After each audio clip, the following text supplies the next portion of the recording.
27 साल का नजीब अहमद जेएनयू में एमएससी बायोटेक्नोलॉजी का छात्र था। साल 2016 में वो यूनिवर्सिटी कैंपस से गायब हुआ। दिल्ली पुलिस ने प्रारंभिक जांच शुरू की इस मामले की। लगभग 7 महीने तक पुलिस की जांच चली और हाथ कुछ भी नहीं आया। इन 7 महीनों में राजधानी की पुलिस ने 24,06,600 रुपए केवल एडवर्टीजमेंट पर खर्च किया, ऐसा पुलिस ने बताया। मई 2017 को मामला केंद्रीय जांच एजेंसी सीबीआई के पास पहुंचा और आज लगभग 9 साल बाद सीबीआई भी बिना किसी नतीजे पर पहुंचे जांच बंद करने जा रही है। देश की सबसे बड़ी जांच एजेंसी देश की राजधानी से गायब हुए एक लड़के का पता नहीं लगा सकी। आखिर ऐसा क्या है इस केस में कि दिल्ली पुलिस तो दिल्ली पुलिस, सीबीआई भी जांच पूरा नहीं कर सकी? इसी को इस वीडियो में समझने की कोशिश करते हैं।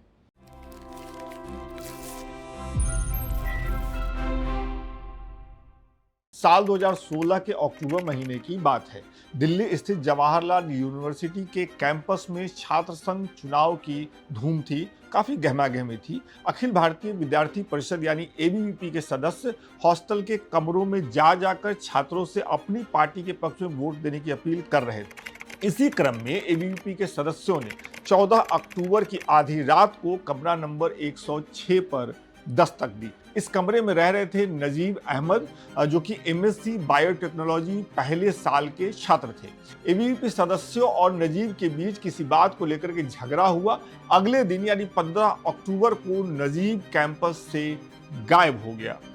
अंग्रेजी अखबार इंडियन एक्सप्रेस के मुताबिक नजीब के गायब होने के बाद दिल्ली पुलिस ने मामले का केस दर्ज किया। संदिग्धों के रूप में 9 लोगों की पहचान की गई। उनकी तलाश के लिए आसपास के मेट्रो स्टेशन के सीसीटीवी कैमरे खंगाले गए। जिस दिन नजीब लापता हुआ उस दिन देश के सभी जिलों के एसएसपी को वायरलेस संदेश भी भेजा गया।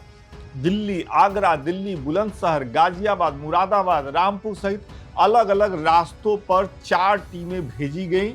नजीब के बारे में किसी को भी जानकारी देने के लिए 50,000 रुपये का इनाम देने की भी घोषणा हुई।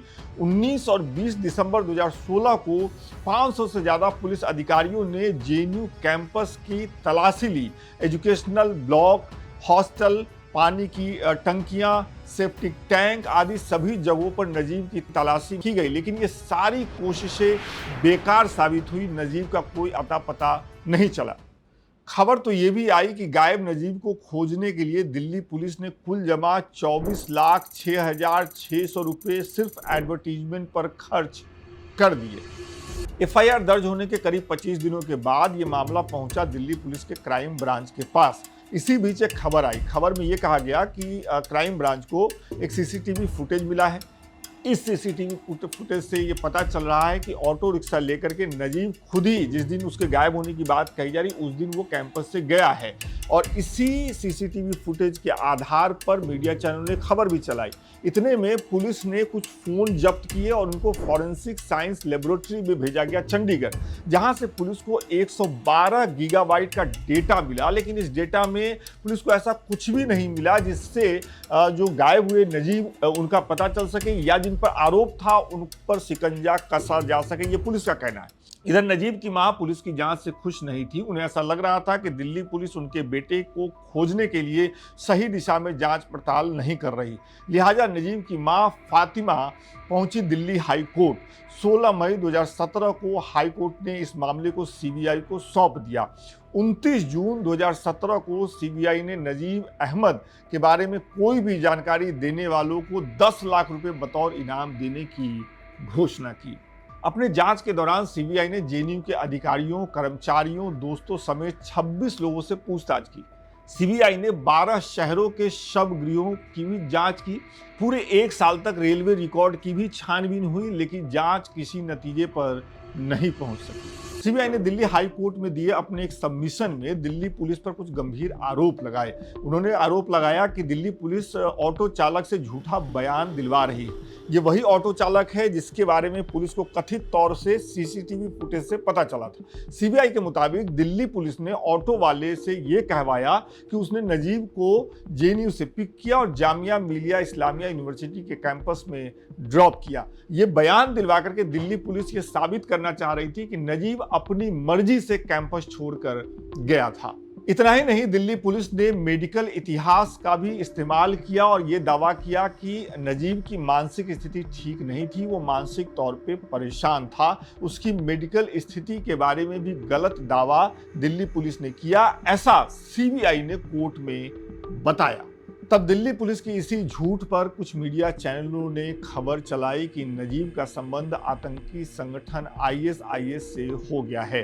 सोचिए, पुलिस एक झूठा नैरेशन गढ़ती है, इस नैरेशन को मीडिया के कुछ चैनल उठाते हैं और उस पर खबर बना करके उसको सच बनाने की कोशिश करते हैं। ये एक मामले में नहीं, अगर आपने नोटिस किया होगा तो कई और मामले में भी देखने को मिलता है। लेकिन इस केस में अगर दिल्ली पुलिस झूठ बोल रही थी, झूठे गवाह, झूठे सबूत बनाने की कोशिश कर रही थी, ये सब करके अपनी नाकामी छुपा रही थी, तो देश की सबसे बड़ी जांच एजेंसी सीबीआई को भी बहुत कुछ हाथ नहीं लगा, वो भी बहुत कुछ कमाल नहीं कर सकी।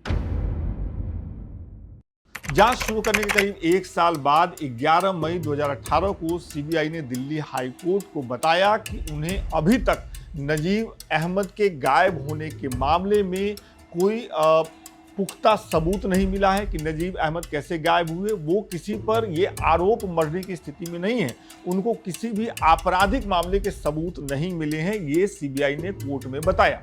इसी साल केंद्रीय जांच एजेंसी ने इस मामले में अपनी क्लोजर रिपोर्ट भी कोर्ट में शामिल कर दी। तब नजीब की मां ने समाचार एजेंसी एएनआई से कहा था, मुझे अदालत से काफी उम्मीदें थी, लेकिन हम 1 इंच भी आगे नहीं बढ़ सके।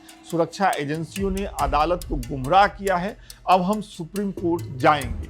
पिछले 2 साल से जो कुछ भी हो रहा है वो सत्ता में बैठे लोगों के दबाव में किया जा रहा है, ये नजीब की मां ने कहा था जब सीबीआई ने सबसे पहले क्लोजर रिपोर्ट दाखिल की थी। साल 2025 में दिल्ली की राउज एवेन्यू कोर्ट की अतिरिक्त मुख्य न्यायिक मजिस्ट्रेट ज्योति महेश्वरी ने इस मामले में सीबीआई द्वारा की गई जांच को लेकर एजेंसी को दोषी नहीं ठहराया जा सकता, ऐसा कहा है। अदालत ने नजीब की मां के प्रति सहानुभूति जताई, जो इस मामले की याचिकाकर्ता भी थी और पिछले 9 सालों से अपने बेटे को खोज रही थी, उसकी तलाश कर रही थी। अदालत ने इस मामले में सीबीआई की दलील को मानते हुए कहा कि सत्य की खोज हर आपराधिक जांच की नींव होती है। फिर भी कुछ ऐसे मामले होते हैं जहां जांच एजेंसियों के हर संभव प्रयास के बावजूद तार्किक निष्कर्ष नहीं निकलता है, तार्किक निष्कर्ष तक नहीं पहुंचा जा सकता है।